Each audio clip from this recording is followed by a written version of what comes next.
आज ही प्रेयर कर रहे थे सुबह, वो राम कहा मैं आऊँगा और मैं ही गई घबरा।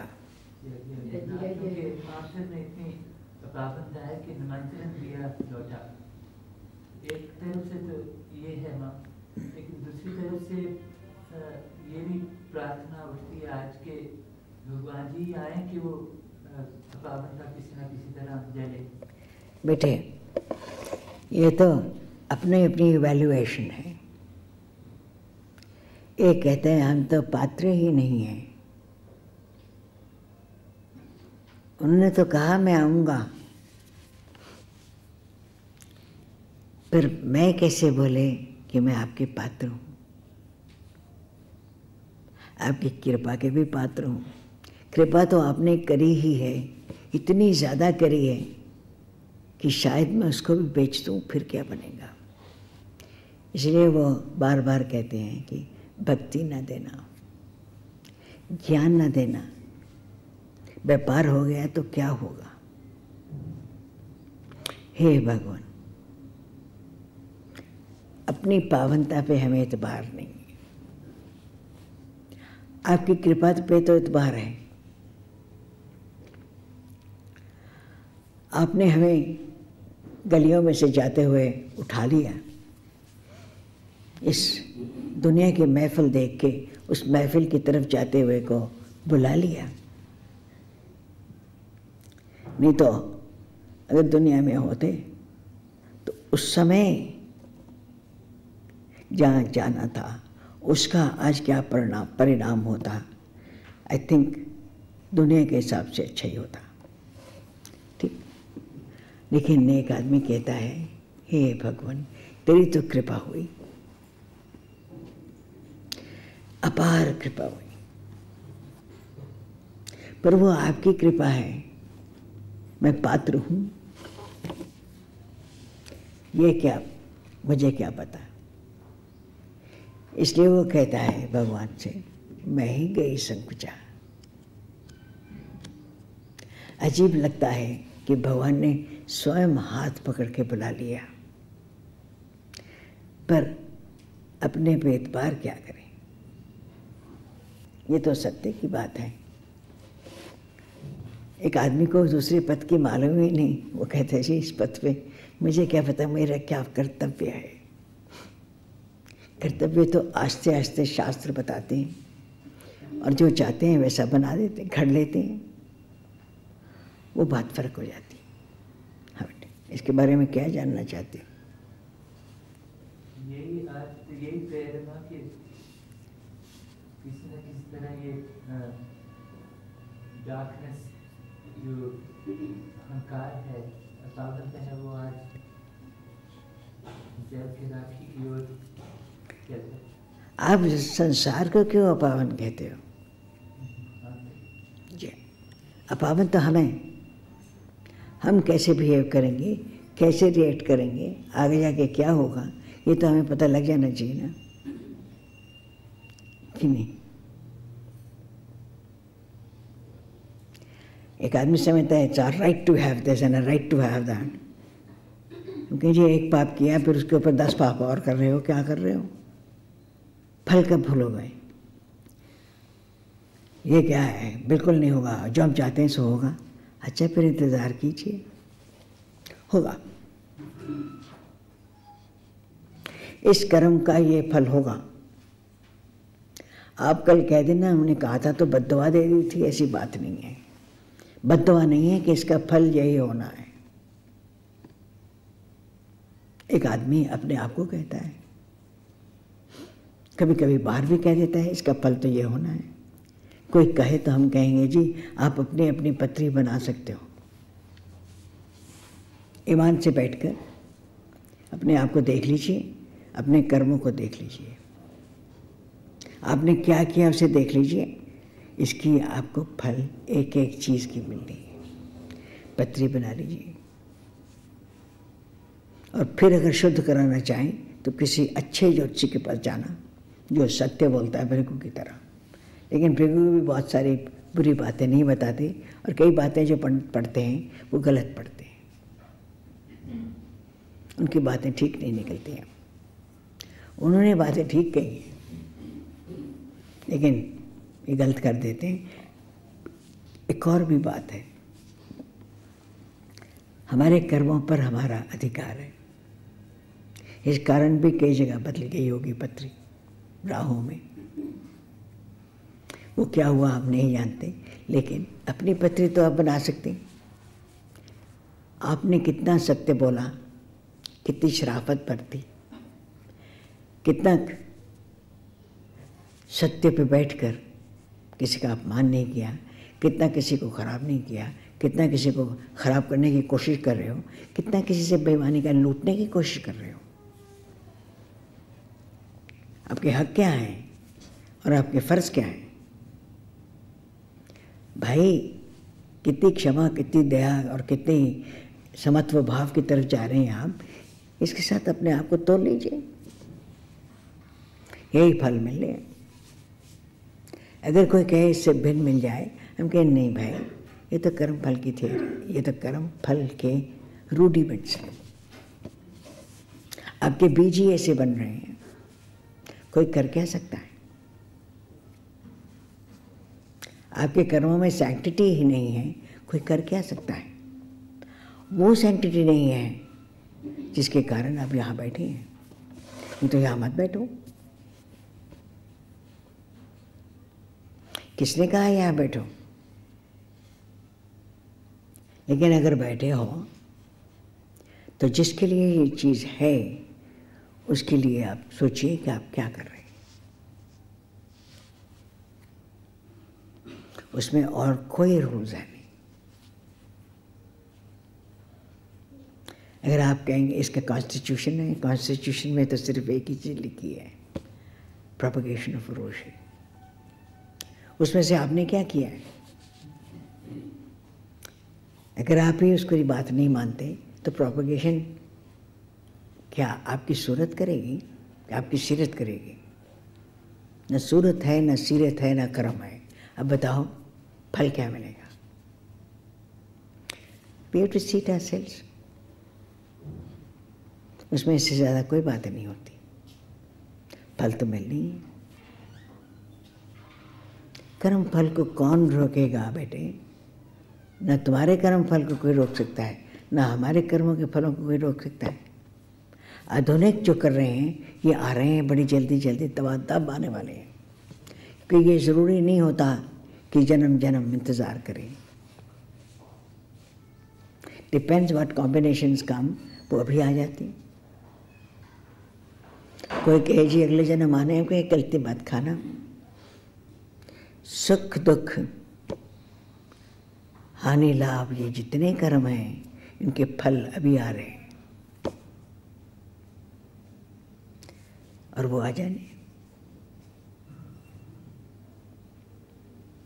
तो वो जब वो आ जाना है तो हम क्यों नहीं देख लेते? हमें तो देखना ही चाहिए ना कि क्या करना चाहिए।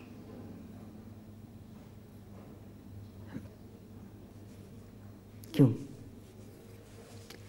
और बताइए। बता रहे थे ना कि the most important and basic thing is thy will be done. Thy will be done means जो भी कर्म आ रहे हैं उसमें तत्व और सार वो भरेंगे आप जो भगवान चाहते हैं।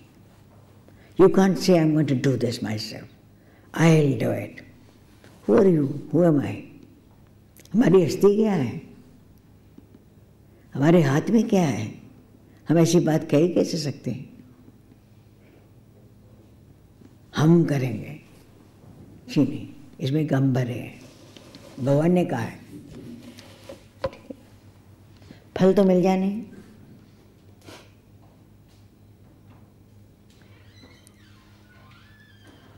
दाई विल बी डन, हमने वो उनकी विल हटाकर माई विल बी डन भर दिया है। उन्होंने एक परिस्थिति दी और माई विल क्या है उन्होंने एक शास्त्र दे दिए। ज्ञान तो आपको आता है। उसकी जगह में से दाई को काट के बाई लिख लिया, जिसको भगवान जी ने बार बार उसमें से काटा है शास्त्र में से। अपनी बुद्धि और मन को छोड़ दो।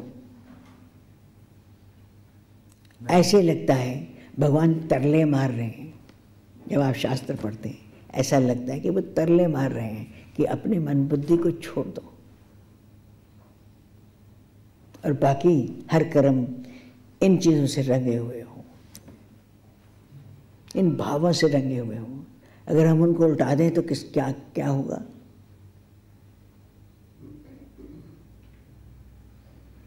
फल तो उल्टे हो जाएंगे ना। हमने दाई विल नहीं करी, उसको हटा दिया। हमारा कर्मों पे अधिकार था। We had a choice. We removed his choice and filled in ours.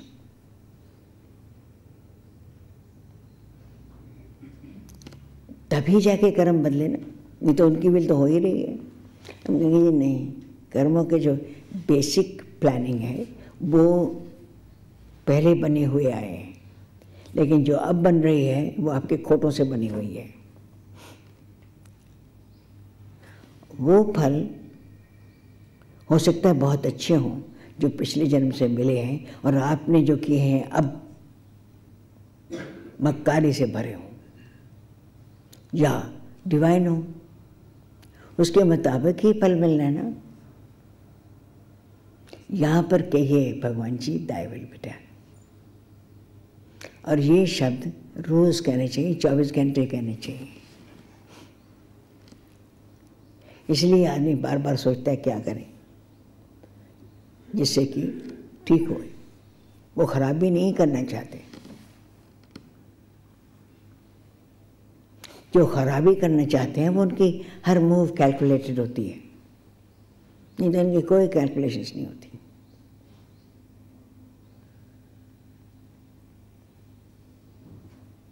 ये तो सब चीज़ को ठीक करना चाहते हैं, जैसे भगवान चाहते हैं वैसे ही करो।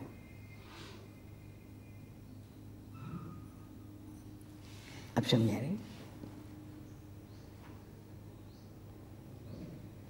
हाँ बेटा। आप कह रहे थे ना कि life will be done will mean life eternal. Of course. Life eternal को कैसे समझ? लाइफ इटर्नल बिकॉज आपको अब जन्म जन्म लोग याद करेंगे। और एक बात और पक्की है, बुला के देखिए अब वापिस आएंगे। जैसे यो यथा माम प्रपद्यन्ते तां सदैव भजामि हम, वो होगा। ये कोई बात है कि उसके बाद ये नहीं होगा। अवतारी पुरुष जिनको हम याद करते हैं वो आते हैं, अरे भाई पत्थर की मूर्त में उनको भर लो तो वहाँ भी वो इतनी बातें कर जाते हैं, तो हम कैसे कहें कि उनकी ज़िंदगी ख़त्म हो गई है? उनकी तो बंदगी जन्म जन्म के लिए लिखी हुई है, अखंड है। उनको बंदगी किए कौन सी आपकी बात है जो पूरी नहीं हो जाएगी? तो जो यथा माम प्रपद्यन्ते उनको भी फल मिल जाना है। भगवान जी ने वहीं पे कहा है कि अगर कोई देवी देवताओं को भी पूजते हैं मैं उनका भी फल पूरा कर देता हूँ और उनकी श्रद्धा और दृढ़ कर देता हूँ। भगवान जी के पास कोई द्वेष थोड़ी है, वो तो मुस्कुरा के सब कुछ कर देते हैं। इसलिए आज के दिन ज्योति मांगी है। ज्योति इसलिए कि आपकी लाइट में हम वही करें जो आप चाहते हैं। उसमें मैं के भाव जो काली है, जो मुझे मट्टी बनाकर चिता पे जला देगी, वो ना चढ़े मेरे साथ। अब वो करें कि जो आप चाहते हैं, आप ही तो पूर्ण हैं, उसी में मुझे रहने की इजाज़त दे दीजिए कि मैं सबका सेवक बन के रहूं। रिएक्शन क्या होते हैं डोंट बॉदर। पर वो कह देते हैं ये हो जाना है, ये हो जाना है। ये तो वार्निंग्स हैं, जैसे कि शास्त्रों से आपको सारे वार्निंग्स मिल सकते हैं। ठीक है, जब दुख आए तो घबराओगे ही अगर गलती की है, नहीं तो घबराहट कैसी। दुख सुख तो आते रहेंगे, हानि लाभ तो होते रहेंगे। वही तो बता रहे हैं कि आपके कर्म कैसे। एक दुखी होता ही नहीं, वो कहते ठीक है, अपने कर्तव्य करता रहता है, और उनमें भी जो भगवान करते वैसे भरने की कोशिश करता है। इसलिए दीपावली बड़ा इम्पोर्टेंट, बहुत ही सुंदर त्योहार है। लेकिन भगवान जी से ज्योति मांगी है। हम ज्योतिर्मय हैं, ज्योतिर्मय होने के लिए हमें अंतर में ज्योति चाहिए, वो उन्हीं से मिल सकती है। आज इट हैपन्स कि उनका त्यौहार भी है, इसलिए साधक कई भावों में पुकार लेता है। हाँ जी।